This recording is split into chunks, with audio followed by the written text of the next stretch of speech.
Our meeting begins with a recollection of our relation to the universal being and our purpose here.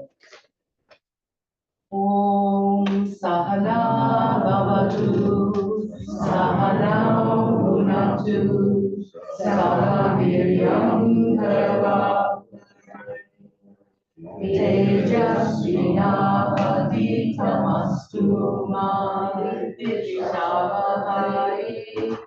Om Shanti Shanti Shanti.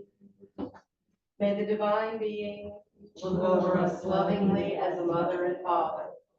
May the divine being support and nourish us as a mother and father. May we have the strength and skill to study together the art of spirituality. May no misunderstandings arise amongst us.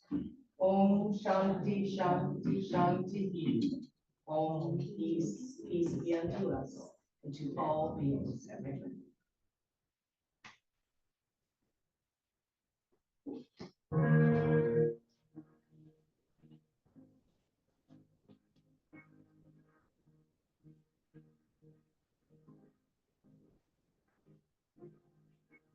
When all is said and done, in my last words have been sung, it is you, my yearning heart.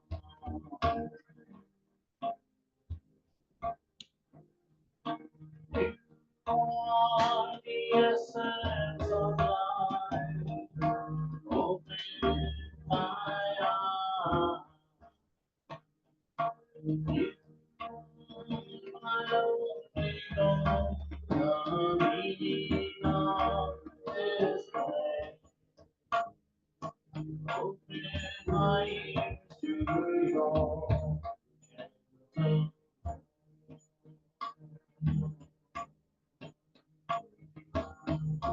As the sun shines beyond the storm, oh Lord, that the restless mind you have embraced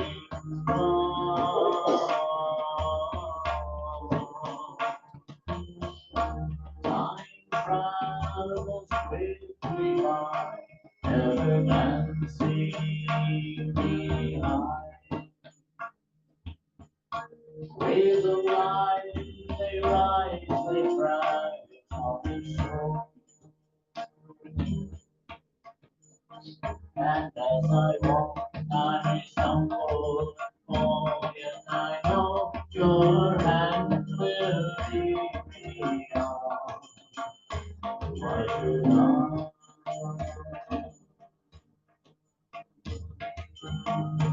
As the sun shines beyond the storm,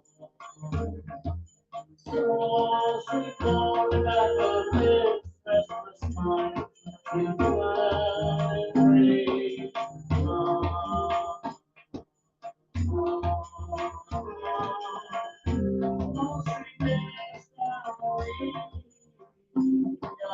Tracking everything. Now open your doors and bring the sky along.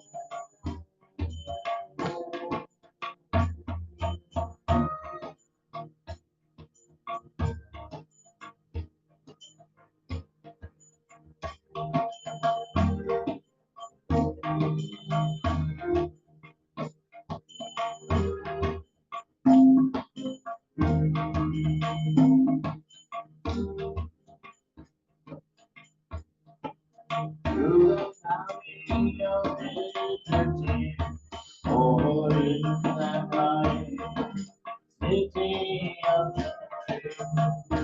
Through alone I seek for shelter, oh Lord.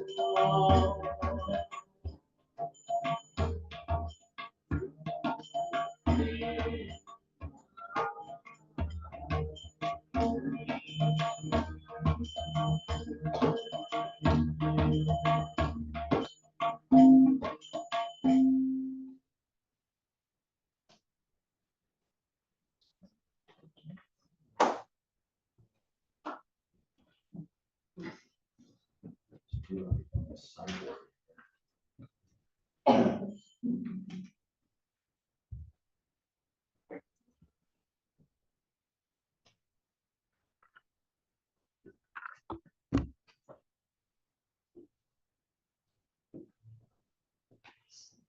of you weren't here yesterday, so I'll give the introduction to the Swami again.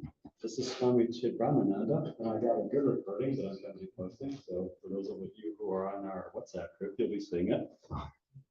And only one recording today. The Swami joined the Ramakrishna order in 1999, and he took his sannyasa vows in 2012. He was a member of the San Francisco Center for 14 years and the Hollywood Center for 12 years. During those 12 years, he spent 8 years at the Vedanta Center of Greater Washington, D.C., and that's where I met Swami, as I used to physically work up in D.C. and go there. And not only did the Swami run lectures, but he gave a free clinic there too. And many of the people coming to the free clinic for medical care were Hispanic, so the Swami also had to learn Spanish. At the time, this is a little ironic, there were 3 Swamis there: Swami Atmajnananda, Swami Brahmarupananda, and Swami Chidbrahmananda. I used to call them Swamis ABC. And for 6 weeks, we had a Swami D. Swami Dhyana Yogananda. He was there? Yeah, Oh, before wow. he went to Trabuco. Okay. Swami Dhyanayanda is very fluent in Spanish. He's from South America. Yeah, So, Argentina. the Swami Chidbrahmananda is now running an experiment, which is approved by the Vedanta Society in Colorado.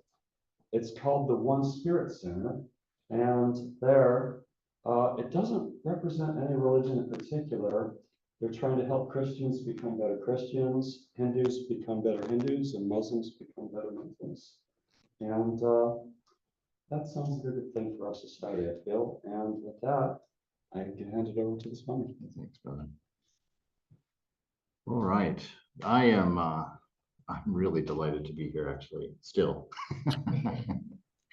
And I'm going to share about the writings of Brother Lawrence. Are you familiar with Brother Lawrence, The Practice of the Presence of God? If you haven't read it, I can't recommend it highly enough. I mean, the book is such a simple path forward and has made an incalculable addition to my personal practice and my personal experience of the beloved, of the divine. So I'm hoping to do it some justice today.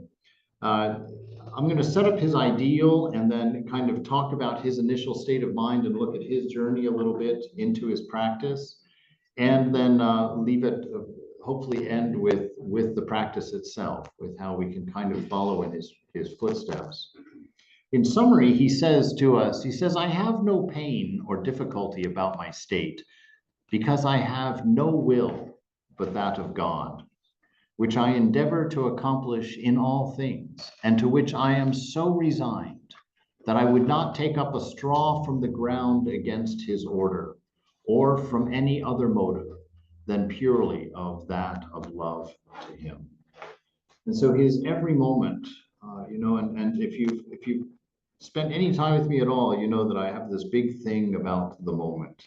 That we don't live on a line. We don't live in a past, present, and future. That's really how most of our delusions are propagated, is just by living on the line instead of on the point. That this moment is the I am. This moment is the present. It is God. It is the existence, love, and wisdom of the beloved manifest through every single one of us.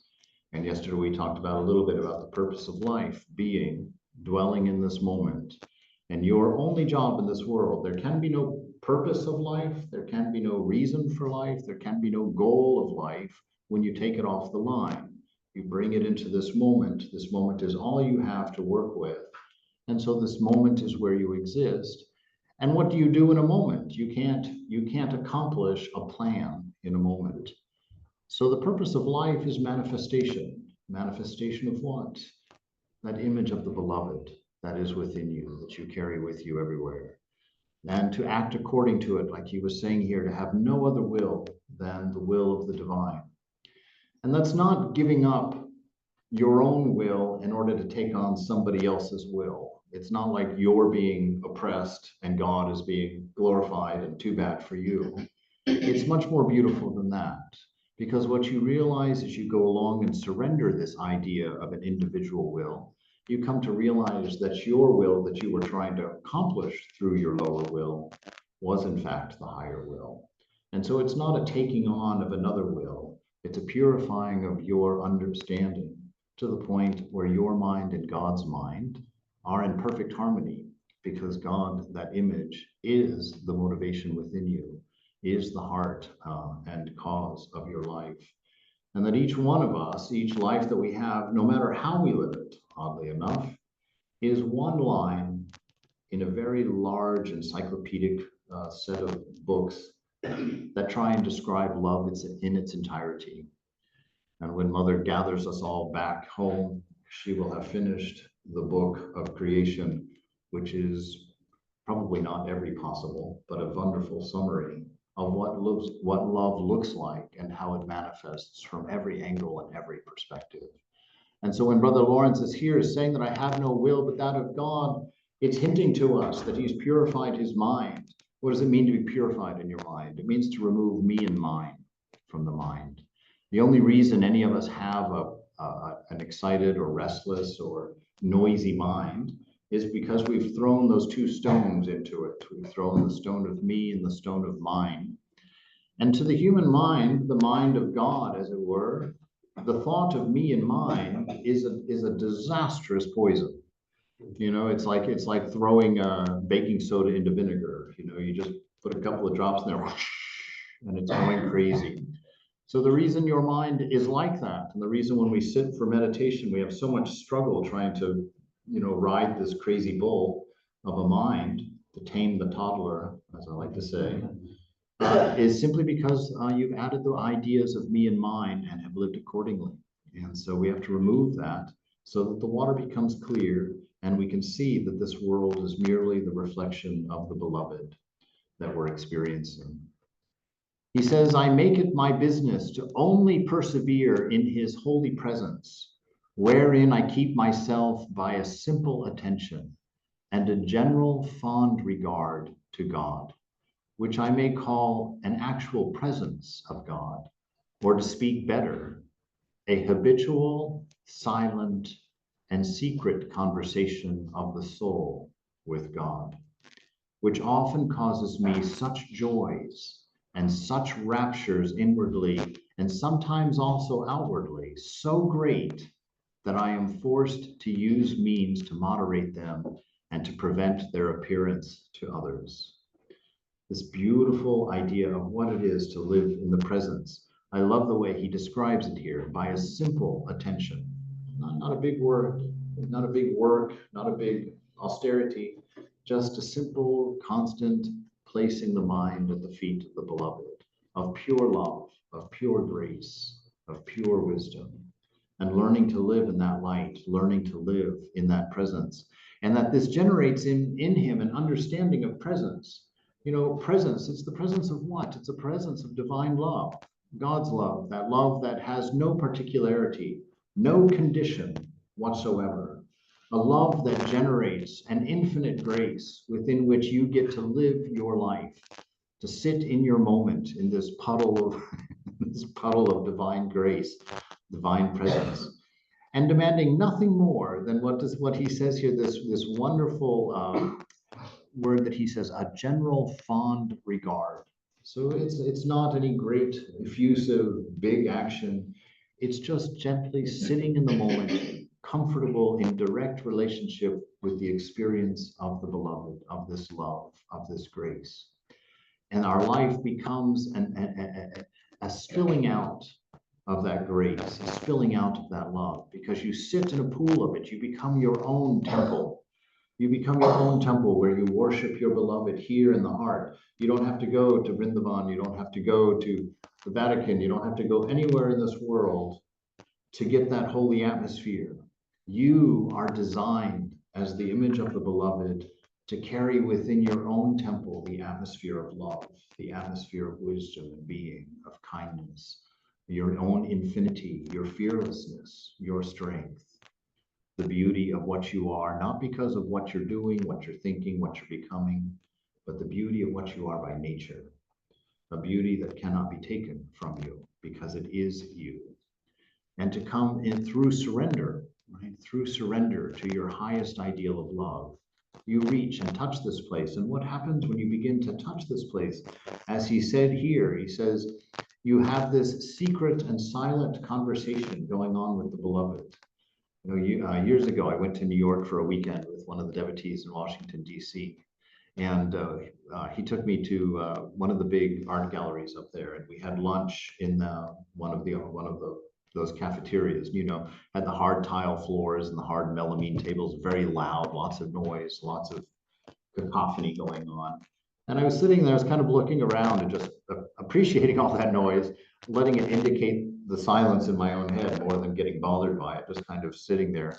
And I spied across the room against the wall a very, very old couple, very old man, very old woman. And they were both sitting there sort of leaning on the table, you know, and they both had one hand out on the table. And of their hands, just their finger, one finger on that hand was touching each other. They weren't saying anything. They were absolutely silent. And they were sitting there eating their lunch and just, you know, occasionally looking at each other, occasionally looking around. And I saw this idea manifested of what it is to be with the beloved, mature prayer, where all the things have been asked, all the stories have been told, all the jokes are known. You've been together for 50, 60 years of life. The struggles are behind you. You're just simply coasting it out here in a simple and loving peace where just being together is enough. Nothing needs to be said. No one needs to be entertained. No one needs to be coddled. Both of you secure in yourself, just touching a finger and not forgetting that you're together. That this is the nature of a mature relationship with the beloved, where nothing is needed, nothing is searched for, where all the prayers have been laid on the table, all of the requests have been made, and now it's a simple, dedicated, pure, peaceful, natural, and authentic love that's just shared in the noisiest cacophony of the busiest museum that this world can possibly be. So how did he start out? I mean, we always look at these saints and we think they were always saints. We're always, you know, oh, they're special. Oh, there's something ideal about them. Oh, there's something different about them. And when you think that about someone, if you've got a favorite Swami, you know, that comes to talk, you see them and you think, oh, there's something special about them. Do you know what is saying that? Your ego is saying that. And why is your ego saying that? Because it wants a reason that you can't be that. Because it knows that it requires its own effacement for that to happen. Right? And so anytime that you get an idea that, you know, the God is over there, or the saints are up there, or the Swamis are up there, or everything is out of reach, understand that that is absolutely untrue. It's a lie of the mind to stay in control. A lie in the mind to keep things at status quo rather than to make a change or to let go of the smaller will, the smaller view of life. But Brother Lawrence, he says that it was said of him that he was a footman to a Mr. Feuerbert, a treasurer, and that he was a great awkward fellow who broke everything. A very clumsy guy. That he had desired to be received into a monastery, thinking that there he would be punished for his awkwardness and his faults that he should commit, and that so he would sacrifice to God his life with his pleasures. And then it says, but God had truly disappointed him, having met him with nothing but satisfaction in that state. Right? He goes on and says, of his initial state of mind, he said, it seemed to me that all creatures and reason and God himself were against me. I just felt everything was pushing against me, and faith alone was for me. I troubled sometimes with thoughts to believe that I had received such favors was an effect of my presumption, right? Whenever he felt like God was on his side, he felt like he was presuming, you know, that he was assuming something false. A fear, a constant fear was in him, that he just felt utterly deluded. That such favor was an effect of my presumption, which pretended to be at once where others arrived with difficulty. So it pretended to be the destination that he had actually gotten somewhere in spiritual life. And at other times that it was a willful delusion and that there was no salvation for me, right? And we all have this battle, this fight inside, our old self that we identify with, our lower self based on the needs of a body and the desires of a mind that we've identified with. We've begun to think that's what we are. And the most painful thing about that state of being is that we identify with our faults. We take them on as characteristics of the I, of myself. And from that arises this guilt rises shame. And it's that discomfort that troubles us when we sit in the presence of the beloved. And it's that view of ourselves that also tells us that this is a willful delusion. Oh, that could never be you. That wonderful feeling of love that you felt today, that was your imagination. It wasn't real. It doesn't belong to you. Or you go into the shrine and you sit there and you just find this discomfort. You can't feel God, you can't sense the presence. That's always because you're distracted by what you think is your unaffordability, as it were, that somehow you're not good enough. Somehow this can't happen. And he said that it was his faith alone that was for him. And this is a very important statement, because an unconditioned love is unconditioned. That means you can walk in there as dirty as you are, and the mother says it's her responsibility to clean you up. She says the baby doesn't change its own diaper. It's the mother's job to clean and purify the child. And so she takes that responsibility for you, and you in faith give her that responsibility. And you give it completely and utterly. Why? Because that is the only way you're going to be touched to your core to understand that God cannot, will not ever leave you for any reason.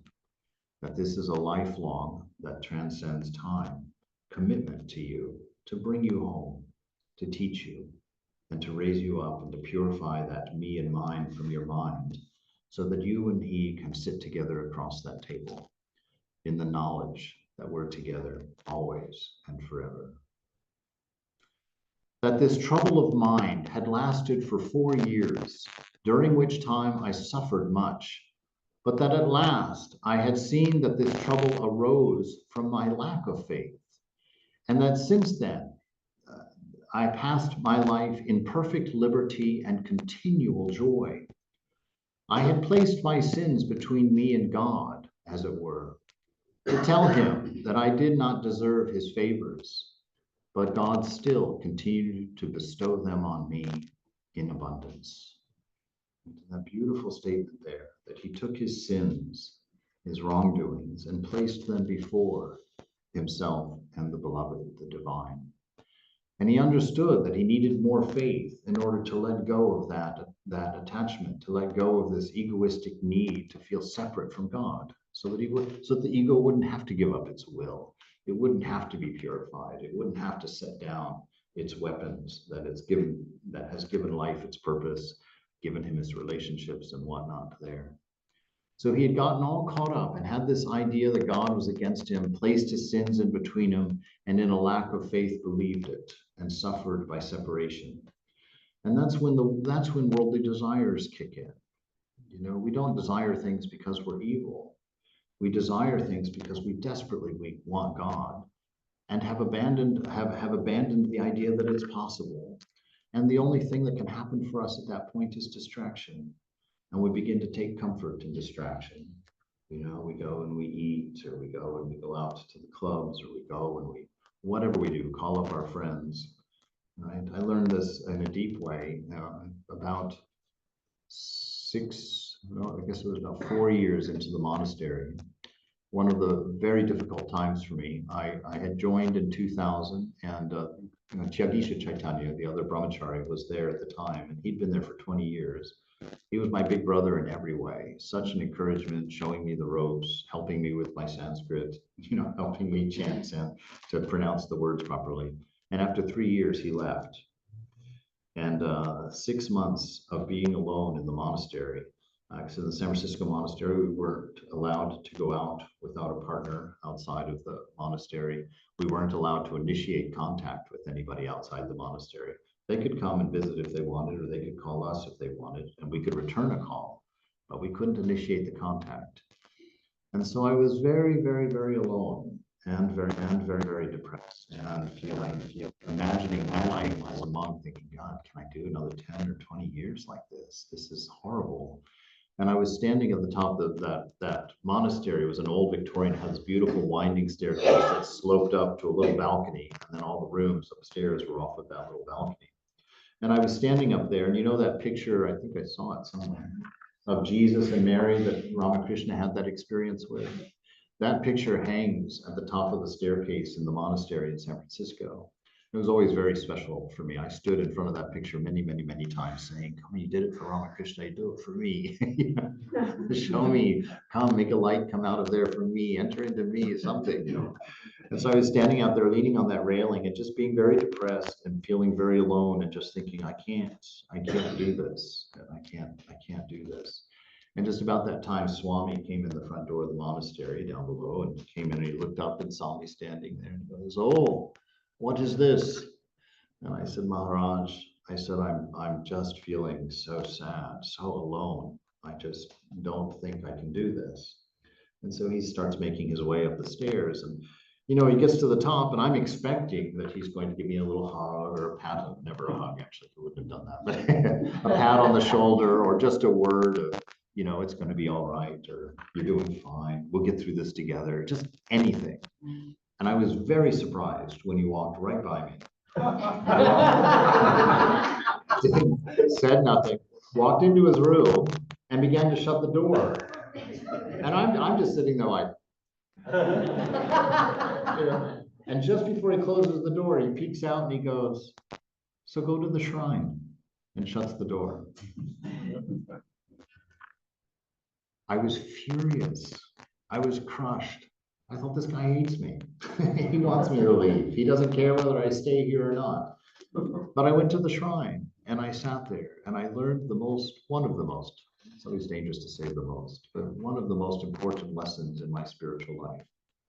Because that day in the shrine, I realized I had never believed in God in a real way.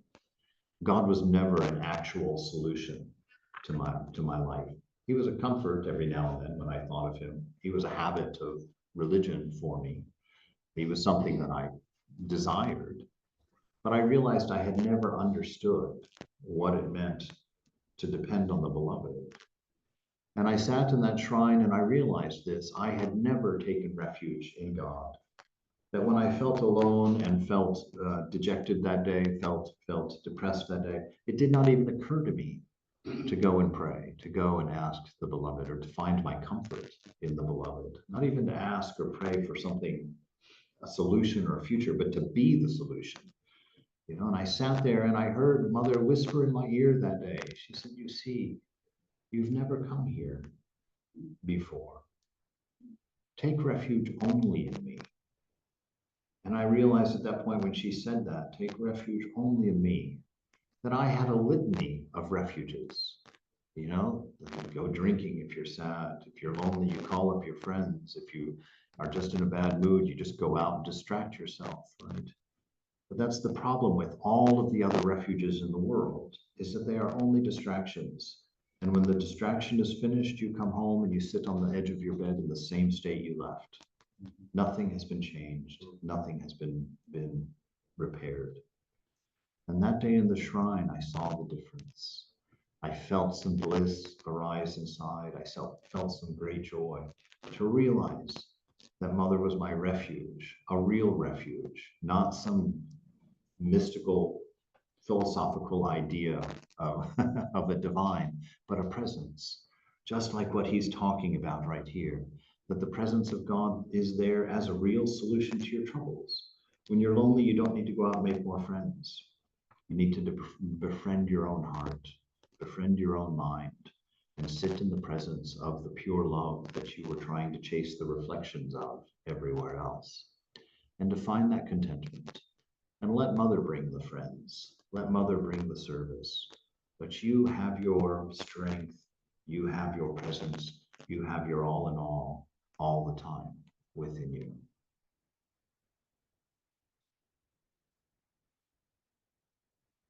So he had this change of events. He said, when I thought of nothing but to end my days in these troubles, right? The guilt got to him. The sense of failure got to him. The sense of smallness got to him. The sense of aloneness and all of these things came over him.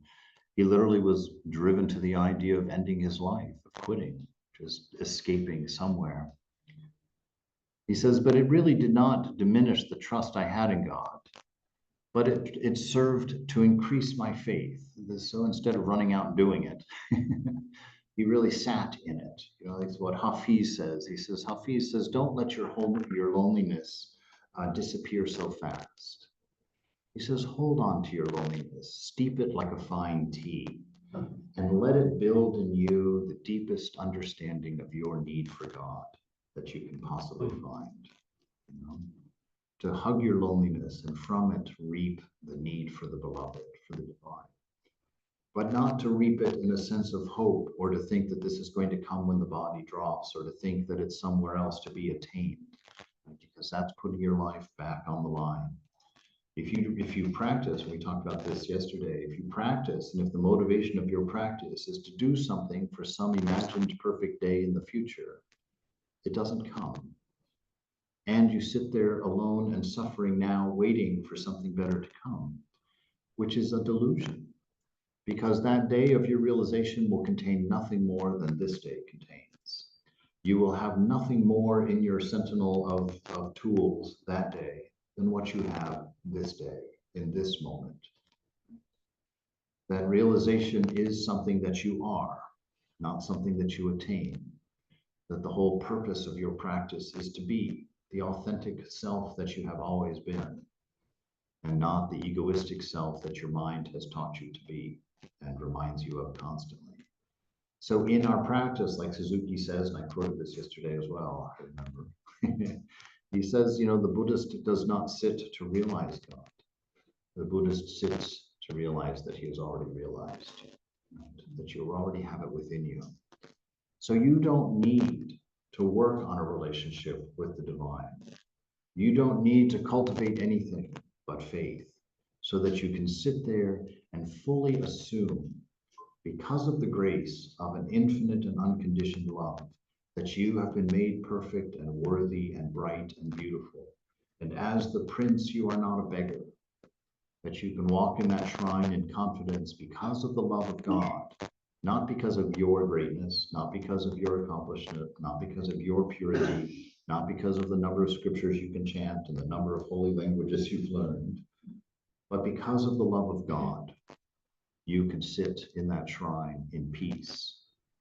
And as you sit there in that wonderful peace of God, to dare to assume your intimacy with such a beauty, with such a harmony, with such a love, and to find in yourself a new discovery of a peace and a quiet and a gentleness that begins welling up behind the mind. And that is the atmosphere of the temple of the heart, the image of God that he placed within you, that you're beginning to recognize, you're beginning to allow these feelings of love and contentment to rise above the noise and cacophony of the mind, and beginning to understand more of what you are. He says, I found myself changed all at once, and my soul, which till that time was in trouble, felt a profound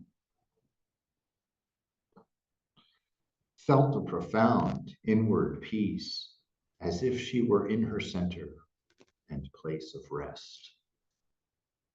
Ever since that time, I walked before God simply, in faith, with humility, and with love, and I apply myself diligently to do nothing and to think nothing which may be displeasing to him. So to go from wanting to commit suicide, to go from a self-humiliation and dislike because of your clumsiness, because of your dullness, to join a monastery thinking that there you'll find the punishment that might turn you out right, that might fix you, and to stumble upon a love in the heart that overwhelmed you to a divine bliss that you had to learn to hide from the outside world. What a transformation. What a promise. What a possibility. How does this happen? So I want to jump here into his practice, how he got there, and let him share. Just incidentally, it took him 10 years, he says in his foreword. It took him 10 years before he got to the state where he never forgot the presence of God. It took him 10 years of constantly moving his mind back, moving his mind back, moving his mind back, to live constantly in the presence of God.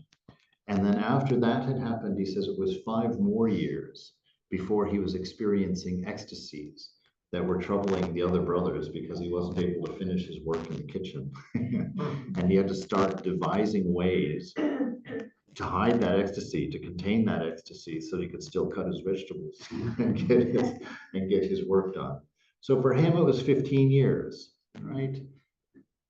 So it shouldn't take any, well, we won't say that, but you've at least 15 years. So it might not happen right away, but it could. I don't see any reason, if that's important, to just go in the shrine today and sit there and for a moment assume what the scriptures have told you is true, that the love of God is greater than anything you've done against it, that the grace of God is bigger than any bundle of wrong that you think you've acquired and collected in your life. And to set all of that down and give yourself permission to be ecstatic without any reason but the love of God. It's a challenge because anytime I found this, that the mind won't let you experience happiness without a reason. But you won't let you experience love without a reason, right? Because it'll tell you, no, it lives firmly in the past. The ego is composed entirely of the past. And so it's completely formed in time, space, causation, right? And so that's where it comes from, and that's where it wants to keep you. That's where it holds you. And so it wants a reason. It says, well, if you're happy, there has to be a causation for it. You don't have a causation for it. You're not happy. It's fake. It's unreal. It's not authentic. And so you give it up and you sit back in your sadness or whatever your trouble is. But if you can hold on to that grace, if you can hold on to that idea of a love that you can't see in this world, a love that came into this world with you, an idea that came into this world with you, it hid in your nature and you brought it into the world. There's several of those that you bring into this world. This idea of an unconditioned love. We shouldn't even have that concept in our mind. We could not have learned that here. It could not have been demonstrated here. The only reason we're so comfortable with that idea and have built religions and churches and buildings and shrines and memorials to it is because we brought it here within ourselves. That idea of immortality. How could you have learned of immortality in this world? There is nothing immortal here. And yet we're very comfortable with the idea. We've sussed it out completely. But if the mind really was just what it sees and just a product of the senses, it would not have conceived of or known an immortality. You brought it in with you. You brought it in the back door in your purse. And it's yours, it's here. The idea of infinity. They tell us even the universe is bounded. There is no infinity here. There's big, but there's no infinity. And yet we're very comfortable with that notion, even though it's something we couldn't even begin to fit in the mind. Why is that? It's because it's your nature. You brought it in with you. It's what you are. And all of your desires in this world are trying to recreate that experience in the finite. You want infinite power, so you go for infinite money. You want oneness, so you go for infinite friends, infinite name and fame. You want bliss, so you search out pleasures.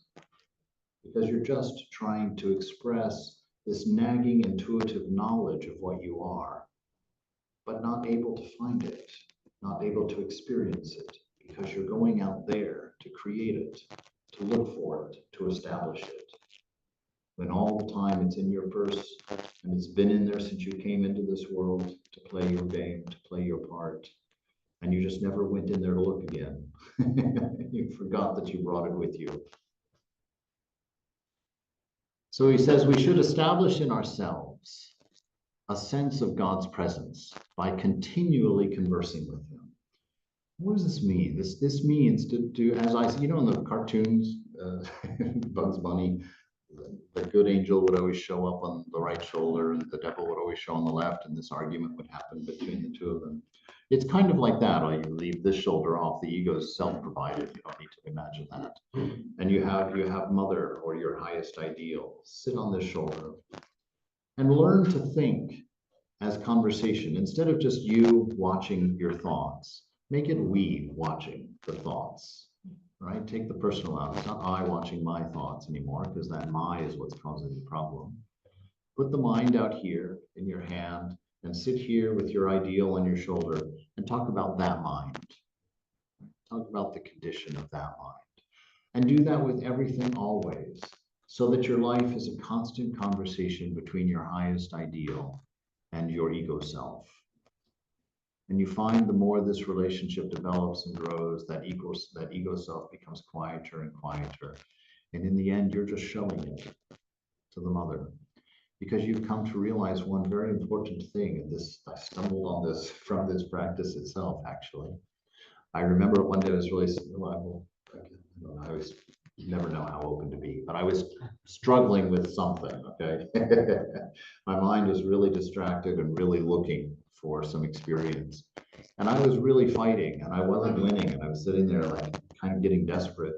And so I put my third party, as I called it, I put my mind in my hand and I sat there and I said, Mother, look at this. I said, if your mind was like this, you'd be having the exact same problem I'm having. And Mother smiled in my mind, of course, in such a sweet way with a message for me. She said, exactly. There is no you. I'm living your life. I am expressing myself through your mind. And you have made the mistake of thinking it was you. You've turned it into a you because you've contained it in the mind and you've contained it in the body. And you've forgotten what you will soon realize, that it has been me playing through you this whole time. What an amazing feeling that gave me. To feel like I was a guest observing this very intimate play of the divine with its created. To see this Leela really as a Leela, and to understand that my only real role in this game was to sit in the audience and enjoy it.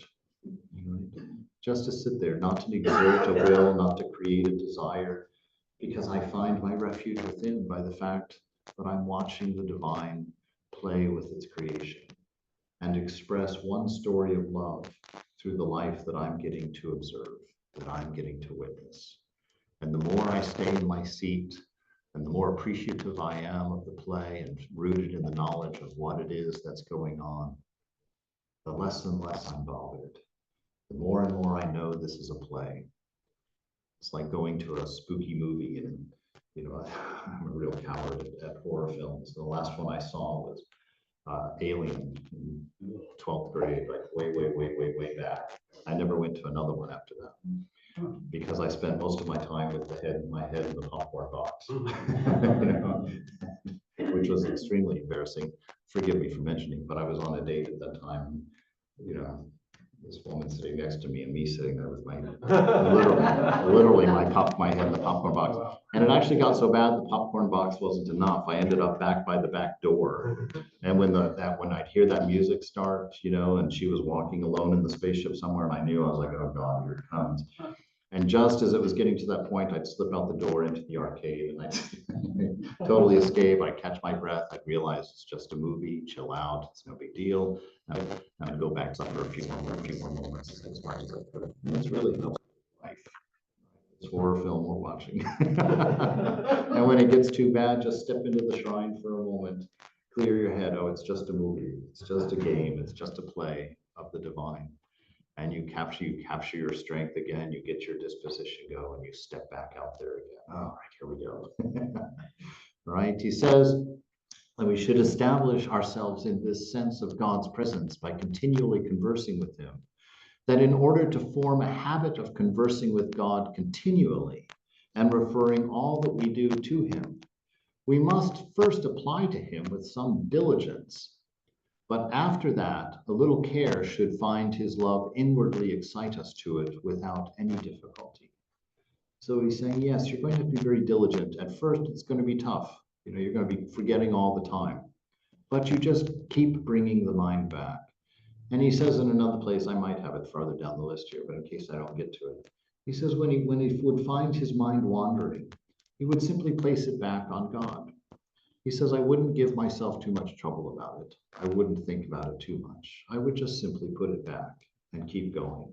So he didn't spin into a self-hatred cycle. He didn't spin into a failure cycle. Oh, I can't do this. How difficult this is. I'll never get there. He just kept doing it and just kept doing it. And he found that after a while, this sense of love, this familiarity of love within him began there. It was harder and harder to be pulled away from it. And that after 10 years of it, he was so firmly rooted in this constant sense of love, of an infinite love, of an unconditioned love, and so inundated with such a sweet wisdom of silence within, and such a peace, that he carried that everywhere. And he couldn't be pulled out of it anymore, because he realized it wasn't an in and out. This is who he was. This is who he is. He says we should feed and nourish our souls with high notions of God, which would yield us great joy in being devoted to him. And to kind of fill this out, to give this a body, I'm going to read a section from 1 Corinthians 13, verses 1 through 8. And this is a description of love. Probably everybody's familiar with. I want to do three things with this description. I'm going to read it to you first. He says, if I speak in the tongues, this is St. Paul writing to the Corinthians, city in Greece. He says, if I speak in the tongues of men or of angels, but don't have love, I'm just a resounding gong or a clanging cymbal. If I have the gift of prophecy and can fathom all mysteries and all knowledge, and if I have a faith that can move mountains, but I don't have love, I am nothing. If I give all I possess to the poor and give over my body to hardship that I may boast, but I do not have love, I gain nothing. Love is patient. Love is kind. It does not envy. It does not boast. It is not proud. It does not dishonor others. It is not self-seeking. It is not easily angered. It keeps no record of wrongs. Love does not delight in evil, but rejoices with the truth. It always protects. It always trusts. It always hopes. It always perseveres. Love never fails. All right, so that's the nature of love. Now we know from 1 John and numerous other world scriptures that God is love.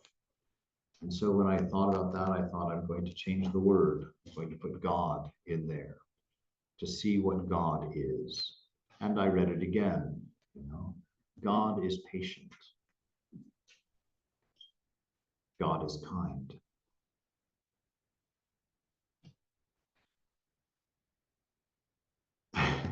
God does not envy. God does not boast. God is not proud. God does not dishonor others. God is not self-seeking. God is not easily angered. God keeps no record of wrongs. God does not delight in evil, but rejoices with the truth. God always protects. God always trusts. God always hopes. God always perseveres. God never fails. So anything that you feel counter to that, remember this. The one that most surprised me was God keeps no record of wrongs. The church that I grew up in, that was almost his only factor. He was that great Santa Claus in the sky, that was keeping track of who's naughty and who's nice. But then I thought to myself, well, if God's not keeping hold of my karma, who is? It's you. It's your own mind that holds your record of wrongs. It's your own mind that holds on to your karma and insists that you pay it, because it lives in the world of time-space causation, and everything must be done. But God does not keep a record of those wrongs. God is instantly available to you in this moment, if you dare to believe it, and if you have the courage to lay down your ego, your sense of self, if you have the courage to lay down your narrative of who you are and what you are, if you can alleviate your inner need for your ego gratification and accept what the moment gives you as perfect, and if you have the courage to take your nature, this love, this wisdom, and through your being express it in your moment, you will find your fulfillment. You will find your bliss. You will find your joy in living. You will experience your ecstasy, which is not a special gift. It is your nature, and it was intended for you all the time. If you can let go of your investment in all of your desires in this moment, there's no waiting for you. There's no process for you. Holy Mother says you can have your enlightenment this very moment, if you want it. That means to want it more than those things that we just listed. Right? And then the third time that I read through this, I know that thou art that. And so I put my name in there. And I looked in the mirror in the morning, and I read this to myself to remind me, I am patient. I am kind. I don't envy. I don't boast. I'm not proud. I do not dishonor others. I am not self-seeking.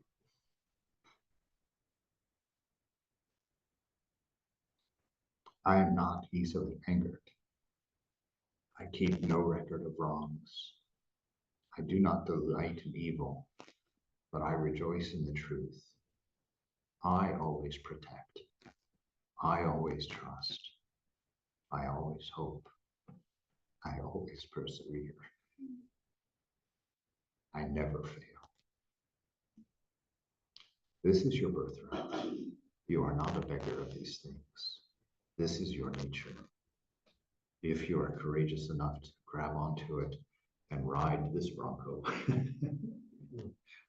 He says we ought to quicken, to enliven our faith, right? Because it is only through faith that you have access to these things that you brought in with you, because you won't find them demonstrated out there. They're demonstrated in here, which is why the first task is to turn inward to the shrine, where the beloved sits with your realization already prepared for you. Nothing more that you need to do or accomplish. You just need to pull your identity out of the mind and return it to the shrine.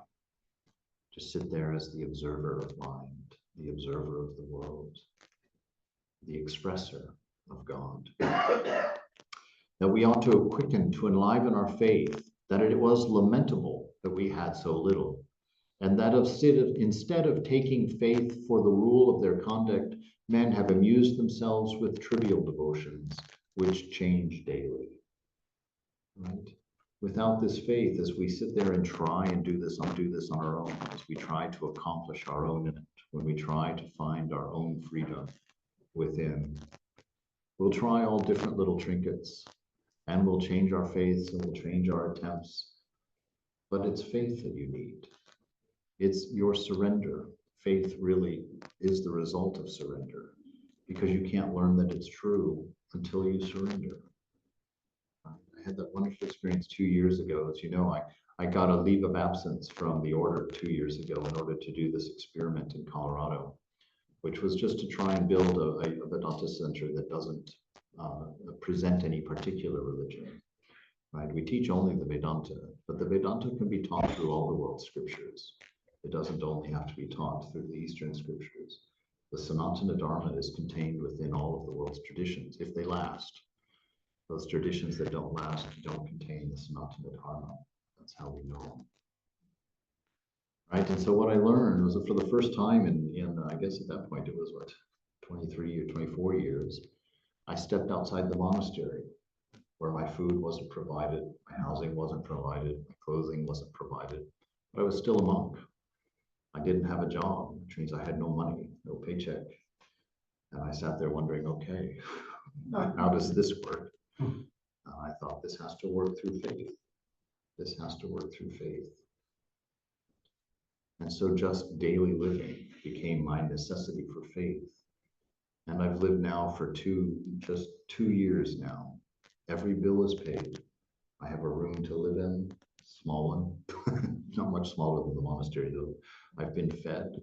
All of my plane tickets have been paid for. My clothing has been covered. And never have I had to ask. I've only had to go to the shrine and just show Mother what the conditions were. Didn't really even have to do that, but that became my avenue for faith. And every time, I can tell you the stories later, every time Mother has come through. And can you not wonder what a faith that is put into me to exist for 2 years without working or asking for anything, to be taken care of, to be fed, to be clothed, to be housed, simply because I had nowhere else to go for it, but to my shrine, to my Mother. So this is how we grow that faith. You have to take a chance. It's real, it's always real, but you have to take a step. You know, like Peter in the boat, you know that story? There's a big storm. The boat, the disciples, they were at the Sea of Galilee. And Jesus had been talking to huge crowds and was busy. So they all got in the boat and started the journey to the other side. A big storm comes up, the waves are splashing all around. And they look out over the boat and there's Jesus, you know, apparently walking on the water to catch up with them in the boat, right? And Peter's looking out, he's like, what? Is that you? You know, terrified that there was a ghost or something. And Jesus is like, no, it's me. And Peter's like, can I come out to you? And Jesus is like, yeah, come on. And Peter steps out of the boat. That to me, the story can end right there. He stepped out of the boat. Do you see the implication of that? He stepped out of the boat and he actually walked on water for a few steps. But what happened? He says he saw the wind and the rain and the waves and he doubted and he began to sink and Jesus had to reach down and pull him up. And he says, you know, you fool, why did you doubt? And I look at that and I think, you fool. Like he got out of the boat. I wouldn't even have let go of the mast. You know, I'd be like, no, I don't need thanks. I'll catch you when it's sunny. Right? He stepped out of the boat. And so it's your invitation. This is your invitation. Step out of your boat. Spend some time building your faith, growing, taking some chances for your love. Be kind to that person that's nasty. Forgive that person that you've held on to the grudges forever. Take a chance and be nice to the stranger next to you at the bus stop. Just say a word or two. Just smile without worrying about what it's going to imply or how it's going to be. Be gentle and be kind. Go meet your neighbor. Take them a bucket of cookies saying, gosh, we've never met. I'd love to meet you. Here's some cookies. Simple ways of building faith. And I would probably recommend simple ways at first. You know, Peter had been with Jesus for quite some time when he stepped out of that boat. His first act of faith was to drop his nets and follow Jesus, follow his ideal. So that's your first step of faith. Drop your nets, drop what you're busy engaging your minds with, and go to your highest ideal.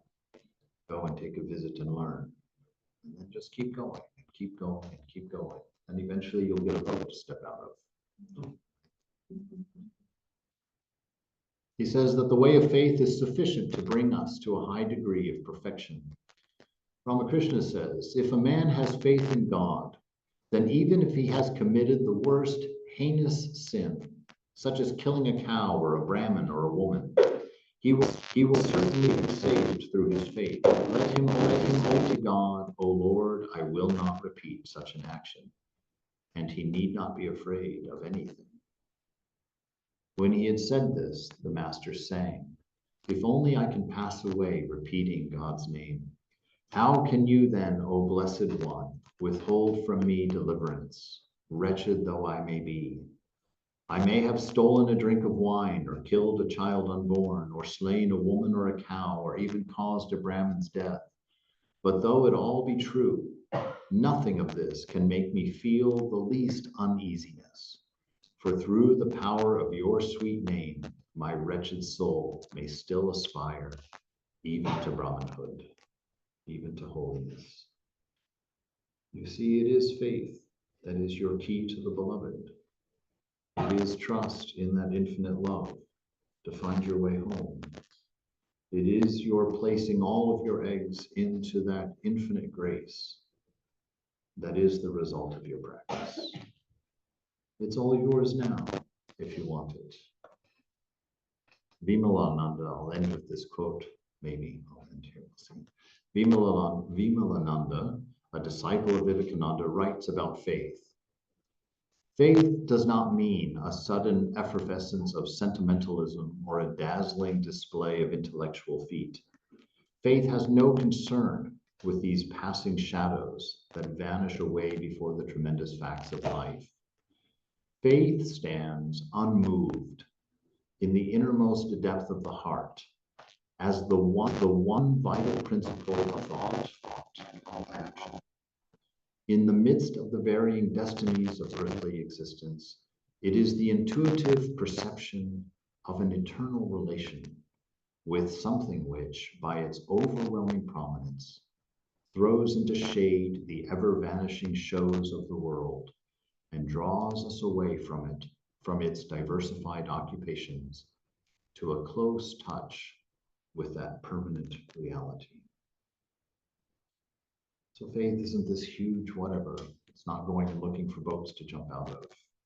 It's just this constant awareness of the presence of an unconditioned love, a deep grace, a knowledge that God is with you in this moment and has never left you, cannot leave you. It is impossible for several reasons. One, God is, what is that word, omnipresent? If God is everywhere present, where is he going to go? He can't get away from you, right? If God is Satchitananda and you are Satchitananda, what does it mean? God is your existence. If God walked away from you, you would blip out like a bubble, gone. You wouldn't be here. So your here-ness in your nowness is the only love letter you need from God to know that she has never left you. If you're able to love someone or to feel the love of someone else for you, that's another love letter from the beloved, because God is that love. And for he allows you to use him, allows you to use her to give him to others and to experience him from others. It's a love letter, and it's for you to hold on to.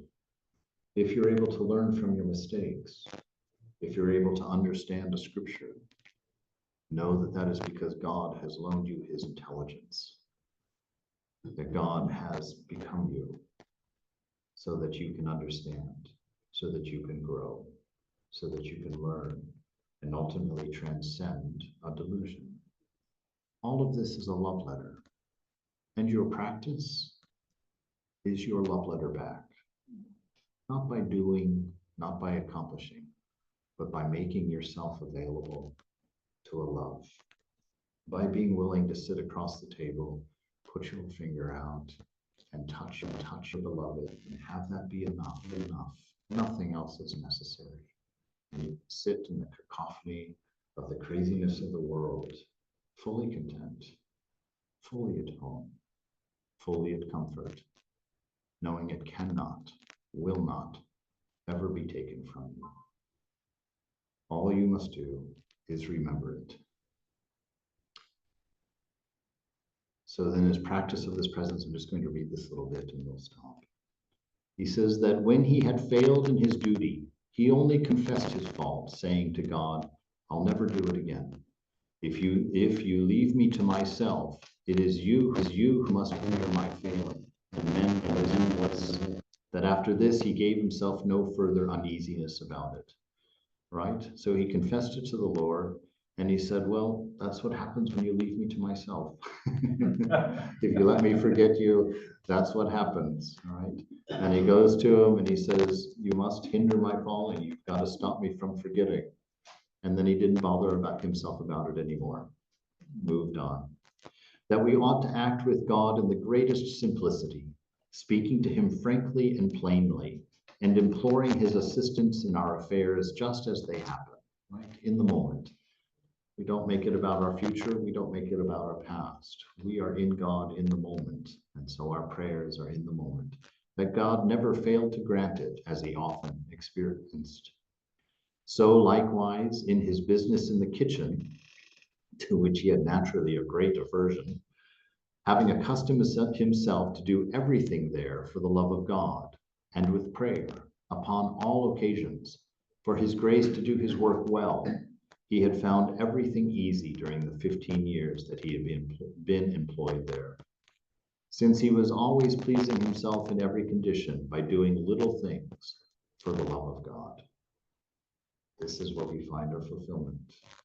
To take this moment, which is your divine gift of God itself, accept what it gives to you, no matter how your ego or body or mind judges it, right? It says that God is everywhere present and always perfect. If you believe yourself to be the body, very rarely is the moment perfect for the body. If you believe yourself to be the mind, very rarely is the moment perfect for the mind. But the moment is always perfect to the soul, to the self. And so your discomfort in the moment is a pointing, saying, go back to what you are. You're beginning to think that you're a mind. You're beginning to think that you're a body. When you've run into trouble with friends around you or enemies around you, somebody's annoying you. Mother's not annoying you just to annoy you. Mother's annoying you because she's putting her finger right on that exposed nerve to point to you the boundaries of your love, the boundaries of your wisdom, to bring your attention there and say, here, this is what's hurting you. This is what's limiting you. Expand, get bigger, get bigger. I had this happen in a very direct way in the shrine again. I was in San Francisco sitting in the shrine, and we had a new brahmachari who had just shown up, and he was sitting there meditating with me. And at this point, I'd been in that monastery for at least a year or two with nobody else in there, so I was quite spoiled. And he was the most restless brahmachari I'd ever met. He was sitting there, and he was constantly moving and shuffling and changing his position and moving his chadar this way, changing his laying this way, this way. And I looked at Mother, and I was so annoyed. I was like, how am I supposed to meditate with this? Why, of all the brahmacharis in the world, have you brought this one here? And, I was really complaining, and I thought that I had room to complain. And I remember how Mother looked at me in my mind. And she was like, in your pocket, I brought you here. If you look in his pocket, he has my invitation in there also. I brought you both here, and I expect you both to support each other and to love each other like I'm loving and allowing you right now. I shut myself up really quick, and I expanded myself to include my brother. And I saw two struggling monks sitting before their highest ideal, making their best efforts and failing miserably, but growing in faith, growing in the possibility, extending into the infinite potential of my humanity, of my Chidbrahmananda in this moment. And that is the practice of the presence of God and how to know your divinity now. Don't wait, don't work, don't pursue, accept and surrender and know that you are free, you are loved of God, you are blissful, You are realized. You are whole. You need nothing. You are not a beggar. You are the prince, the very child of the Divine Mother.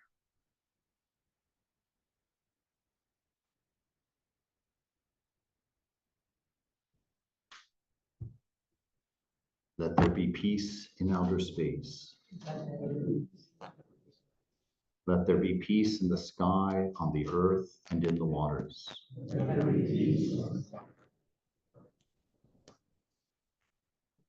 Let there be peace in the herbs, the plants, and the trees. Let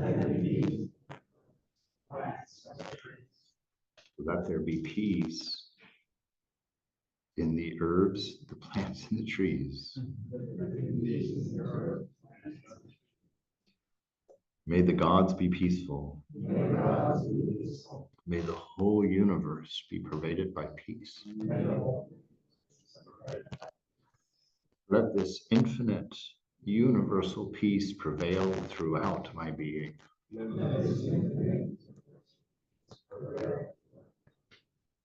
Om Shanti, Shanti, Shanti.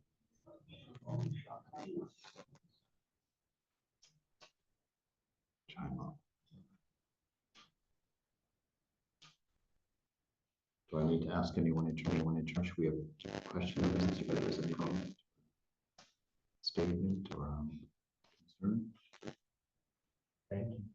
Sure. Sure. Be free. Oh, yes, sir. Yesterday, you gave a very practical, profound tool of how to feel separated from my body, that I'm not this body. And I tried it, it worked. Imagine myself, I'm in a casket, but I'm not that body. But coming to the mind, it's not as easy to disassociate myself from the mind. Because going to be able to say that I'm not this body, I'm using my mind. Yes. To surrender, I'm using my mind. To accept Holy Mother as my everything, I'm still using my mind. And then I said to myself, I'm not this body, but I need this body. I'm not this mind, but I need this mind.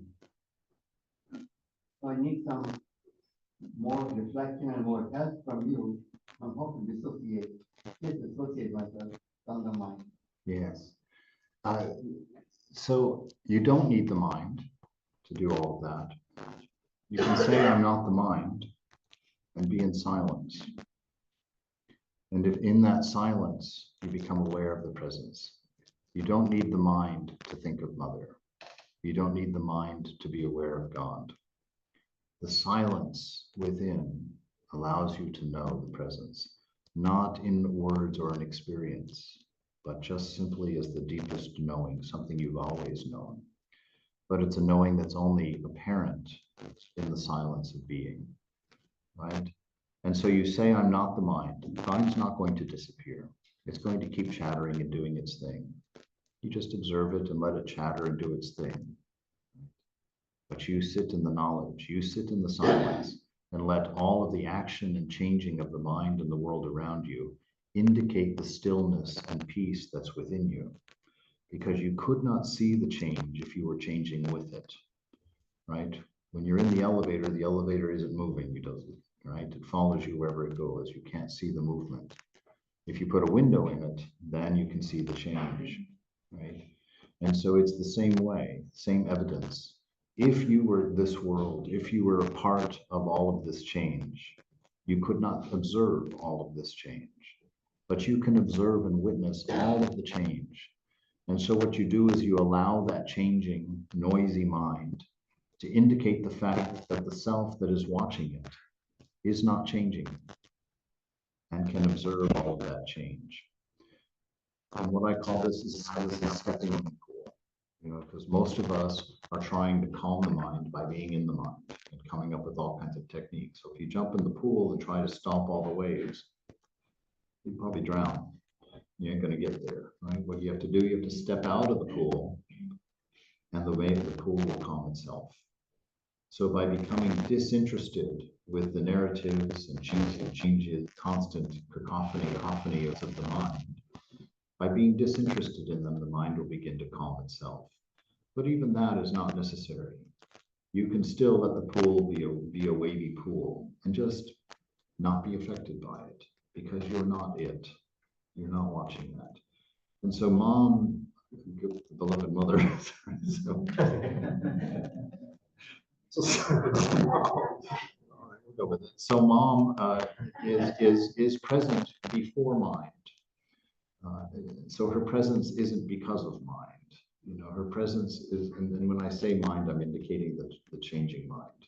When you talk about pure mind, mind that has the me and mine removed, Thakur says that is Brahman. That is the ultimate reality.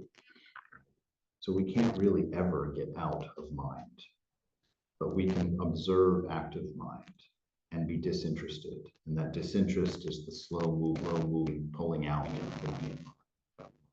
And you can do some experiments also. Begin to watch the mind, and it becomes clear that it's not what you think it is. You know, I think I said yesterday that the mind cannot think an original thought. Every single thought follows out of the previous thought. That your mind is just an organ that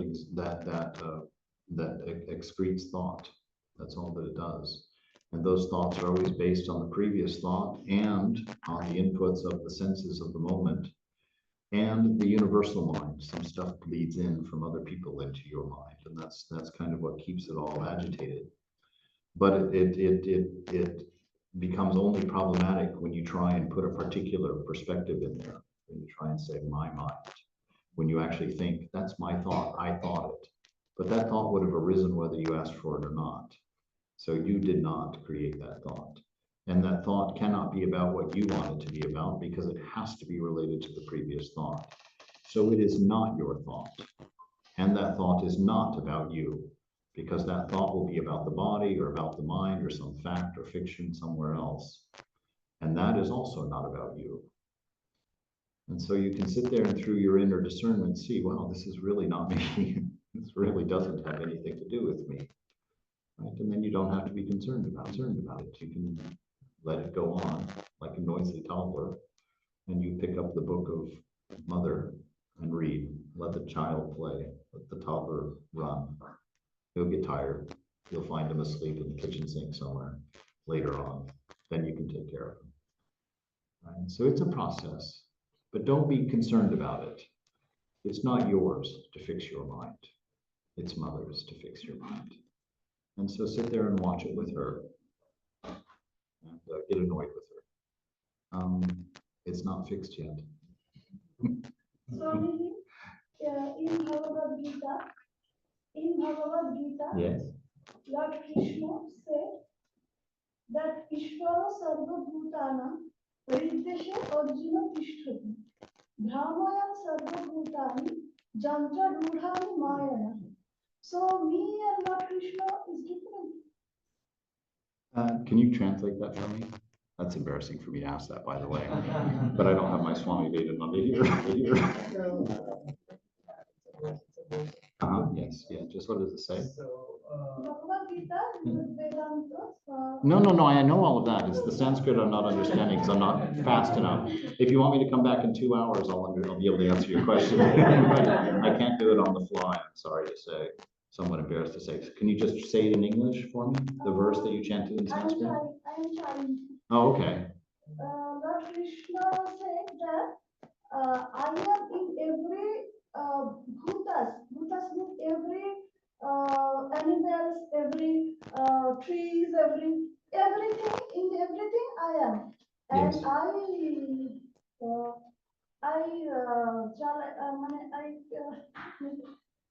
I control them by my maya. Yes. By my maya.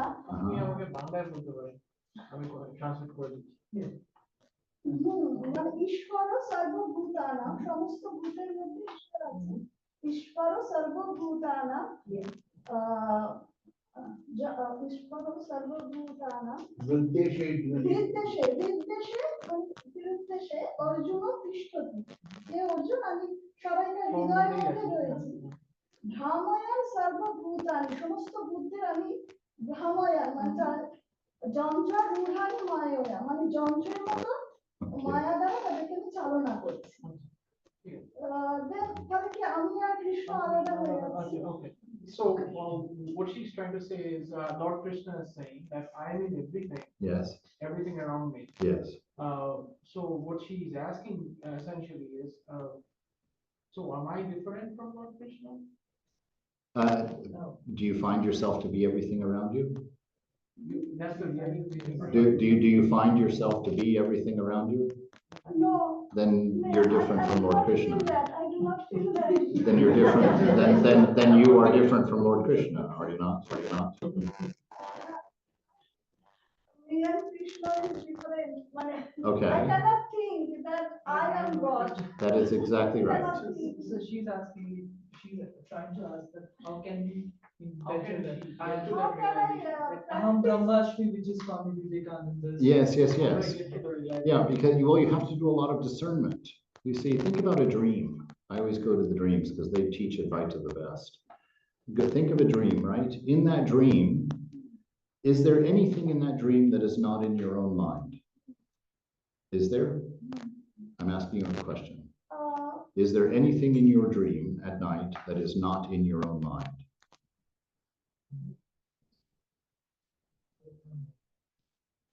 No. No, right. Okay, but in that dream, do you still have a particular perspective from which you watch everything else? Yes. Yes, that's our problem.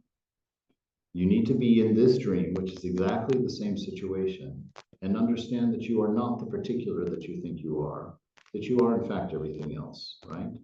And you said it yourself, you cannot do that by thinking. This is something you will only experience when the mind is silent. Stillness, right? Because the mind will always have a perspective. The mind is only thinking because it's agitated by your particular perspective. The fact that you think you are only a point when you are the whole dream. But we can't jump to the top of the mountain. So we're going to do a little steps at a time. And so it begins first with these actions of sitting and appreciating the presence of the mother. And in that acceptance of grace and that knowledge of a divine love, you can become less perturbed. And the narratives of ego, which is that point of perspective, the narratives that that ego has been telling you about yourself will be absorbed into the grace. And its demands and its lacks, its weaknesses will be covered by that unconditioned love. And the more that you firmly know this love and are in relationship with this grace, to that extent, the mind will become silent, and you become to understand that you are, in fact, everyone. Sri Nisargadatta Maharaj, and I Am That, you ever heard of that book? He says in there, he says, identifying yourself with the body is not the problem. Because the problem is that you've identified yourself with only one body.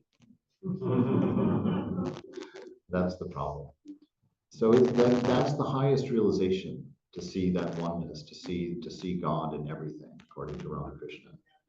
And you can do it in this moment if you can believe that, which is faith. If you can have faith as deep as your doubt about that fact, you will see that now. If you don't have that faith at that depth yet, then you keep working like Brother Lawrence. Keep bringing the mind back. Keep sitting there and serving everyone as God. Pretending, at this point, at the beginning, you always have to pretend. But pretending is a very important thing, because pretending created this room. How many years ago, if we'd been here, 10 years ago? I don't know how long it's been here. Some years ago, we'd be sitting in the yard, right? Or sitting in some old shed that used to be here, apparently. But somebody came here and imagined, you know what? We could put a temple there, right? And then they took that belief, and that belief inspired an action. And that action has come to a fruition. And here we are sitting in the temple. And so imagine yourself ever free. Imagine yourself ever pure. Imagine yourself fully accepted and loved by God. Imagine that there's a grace big enough even for you. Imagine that there is a love that has no condition to block you out, to exclude you. And in time, that will be real. You will build your temple, and you'll remember the day when you had to pretend.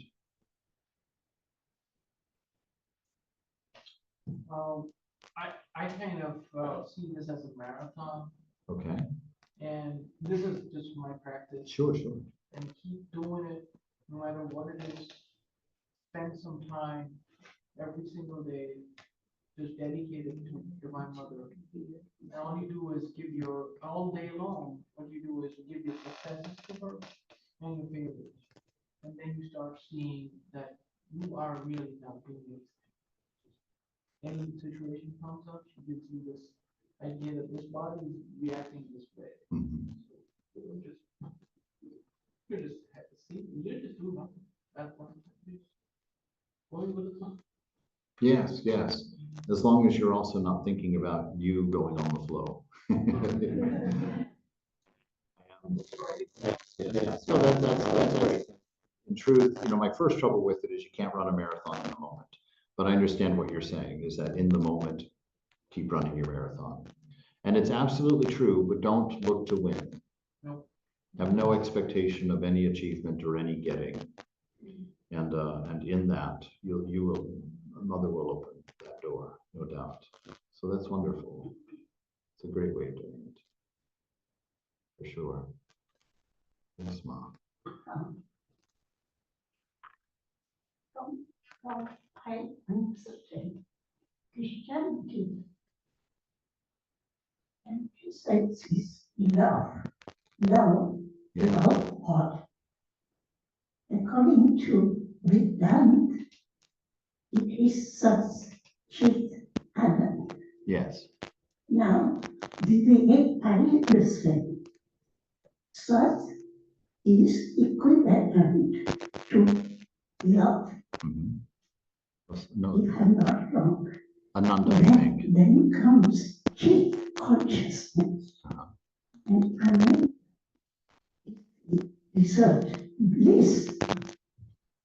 Okay, as I was taught, the Ananda is the love. Love is bliss. So all are interchangeable. Yes. And of these, the greatest is love. Because love is what informs your wisdom. Love is what informs your being, your sat and chit, right? So it's a matter of different kinds of emphasis. Christianity puts love as the primary, most important quality. Yes. And Vedanta includes love as well as consciousness and internal peace. Yes. Right. And really, all of those descriptions are not sufficient. Any of them, it's not really a matter of emphasis. It really is a handle on the side of the cup, right? Relating to the divine, and the last three things, as I see it, as you are falling into the infinite and dissolving, you're the salt doll on the way to the bottom of the ocean. The last three things that you'll shout to the people in the boat is love, wisdom, being. Those will be the last things that you stop seeing, because they are the most pure things, the highest possibilities of a duality. Thank you. Sure. Swami, regarding the practice, what is talking about, I am not the mind. But if we start that one, even before the thought, okay, this is the thought coming from the ego. Yes. So that will subside it. I just wanted to know what your idea about it. And even at that level, at the first level itself. Yes. That's the hardest, that's the most tricky trick of the mind. It's the most tricky trick. I'll tell you the funny thing. I was sitting in the shrine doing Buddhist practice, watch a thought of emptiness. You observe it in its moment and let it fall back into emptiness, right? It's the practice of detachment, of just watching the thoughts come and go and come and go. And I had been doing it, and I had about an eighth of a 16th of a moment where I was detached, and I felt the bliss, the inherent bliss of being come up, because I was backing out of the mind and becoming aware of myself. As soon as that began to happen, the thought went across the mind, I'm having a great meditation. Right? It had the word I in it. And naturally, that was referring to me. And I thought, I am having a great meditation. Then I was like, oh, it's broken, it's gone. And then I go looking for it. You will never find it if you're looking for it, because to look for it, you have to assume it's really not there, that you don't have it, right? But in the watching and just allowing, having that discernment, letting go of mind, that you become aware. You do become aware of that. But you have to continue to not be attached to mind. Even if the word I goes through the thought, understand that that's the I of the mind, still has nothing to do with you. It's just a custom of thinking. So even then, when you hear it say I, understand that it's still not you. It's the ego, I that is being portrayed in the mind. And even that I, you just watch it come and go. But that is a very difficult one. It trips you up, it trips me up all the time. You know, that goes through the mind. But just know, you are not any of those thoughts. And none of those thoughts are about you. One quick addition to that, I've noticed by changing the vocab from I to mother. Yes. Or just take. Very, very, very. Decision after them using the word, just forget about it. Yes. Yeah. I switched it. It's hard to even think of I. Yes. No, absolutely right. And that's an excellent point, that our vocabulary, our language should match the reality. You know, I share with people, you know, that I was diagnosed with severe depression in 2008, I think it was. And they put me on drugs, and I took them for a year. And I sat there in my shrine, you know, thinking, this is a really bad look for a monk. To be depressed, first of all, and then second of all, to have to take drugs to deal with it. But I took them because Thakur took his medicine, and I thought, I'll take my medicine. But I'm not going to be content with that. I'm going to start studying in a way that I can use my practice to bring this thing about. And this idea of not being mind was very helpful to me. And I stumbled upon exactly what you were saying. Instead of saying I'm depressed, which gives me no options and no movement, I said the mind is depressed. And and ultimately that ultimately changed. It changed from the mind is depressed to I'm looking through a depressed mind. And that gave me wiggle room. I understood that the mind could be depressed. I don't have to be. That the mind is coloring my world, and I can adjust for that coloring. Right? I can understand, oh, it's got a blue filter on, so that's not really blue. Through that, I got rid of the drugs. And after about 8, maybe 10 years, the depression was gone. I've not had a depressive episode in quite some time. And so it's very important. Ascribe the things that belong to the body to the body. There are 3 things you can say about yourself. What are they? Satchitananda, I'm loving. I'm wise or intelligent, and I am. Those 3 things are what you can say about yourself. Anything else belongs to either the body or the mind. So don't put your I with it. Say the body's hungry. The mind is in a mood. The mind is lonely. The mind is jealous. The mind is angry. Whatever it is, use the proper words, and that will in time almost fix the problem itself. It will cut down on the confusion. So excellent point. Yeah. Yeah, this is the same thing Vivekananda says, never say, I am doing mother's work. You say, mother is making me do the work of hers. Yes, mother's doing her work through me, through this. Yes. Yeah, reduce the me and mine as much as possible. That'll help make you aware also it's unnecessary. At this one, I'm like, I personally cringe if I if somebody's saying too many eyes, like, I know his mother's work there 10 to 1. It just hurts my ears. Yes, yes, yes.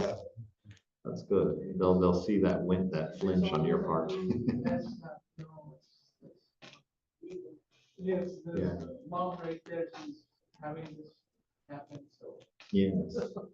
Yes, any particularization is egoism. Anytime.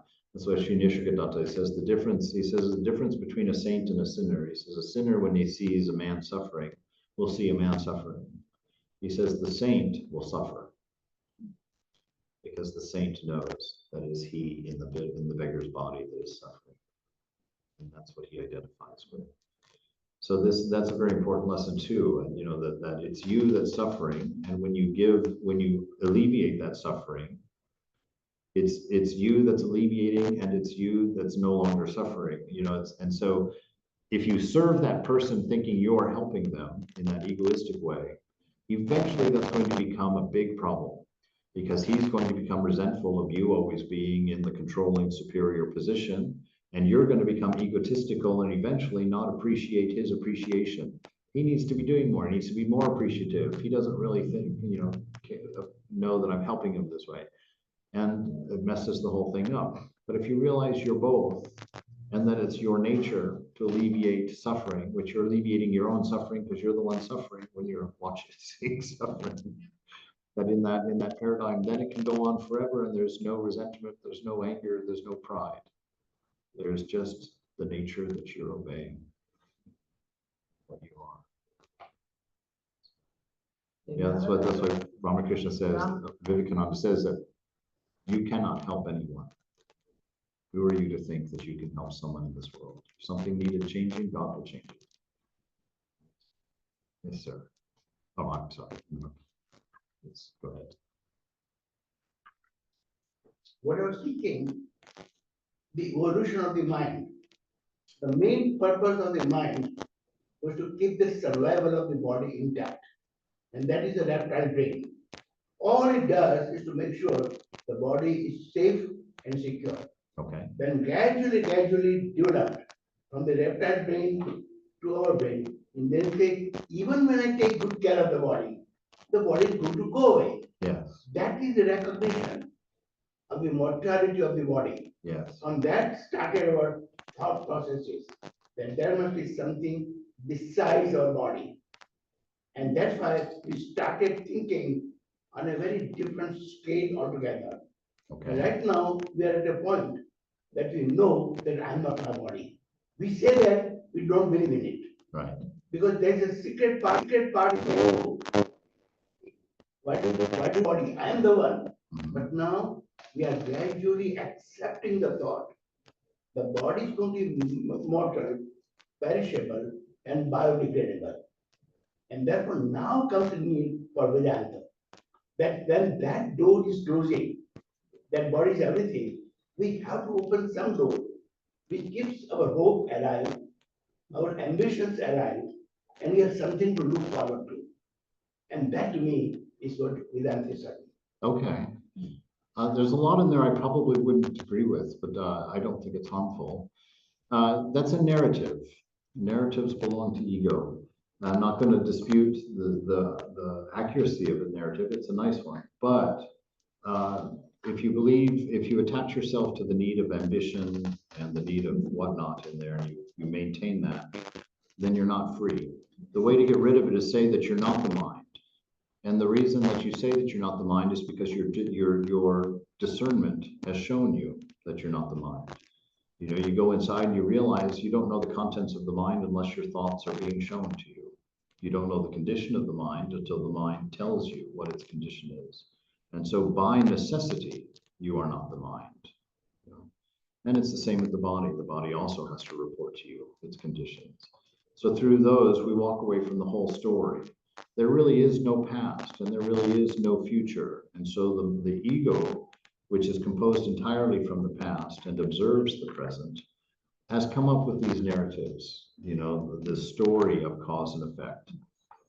Because Sri Nisargadatta says that there is no such thing as cause and effect. He says everything is both a cause and an effect. And it only breaks apart into separate when you put a boundary somewhere. You know, every effect is going to cause something else, and every cause is going to be the effect of something else. So there is no cause and effect that can be discerned like that. We see that it all just simply is. The entire past is indicated in this moment. The entire future is projected from this moment. But they in themselves have no existence. They're purely conceptual. Only the now is real. And in the now, there's no ambition, there's no lack, there's no change. There's no need, there's no story. Right? And so that is what we are. We are the moment, and the moment alone. Everything else belongs to mind. Even the body is a subject, is in the mind only. Everything is in the mind. When you say everything is the mind, then you come to know that everything is merely a thought. You're just a thought to me. This is just a thought to me. But this is how I experience that thought as objects. And that helps level the field. Because then you can know it's not that thing that you're bothered with. You're just dealing with thoughts. And once you come to know that you're just dealing with thoughts, then you've got a level playing field. And if you've got a level playing field, then you can express your love with equanimity, with no particularization, and not on purpose, and not by a plan, and not by calculation, but by who you are. And so it's never challenged, it never goes away. So yeah, I think you can decorate it that way, you can talk about it that way, but as soon as we have a narrative, understand there's an ego.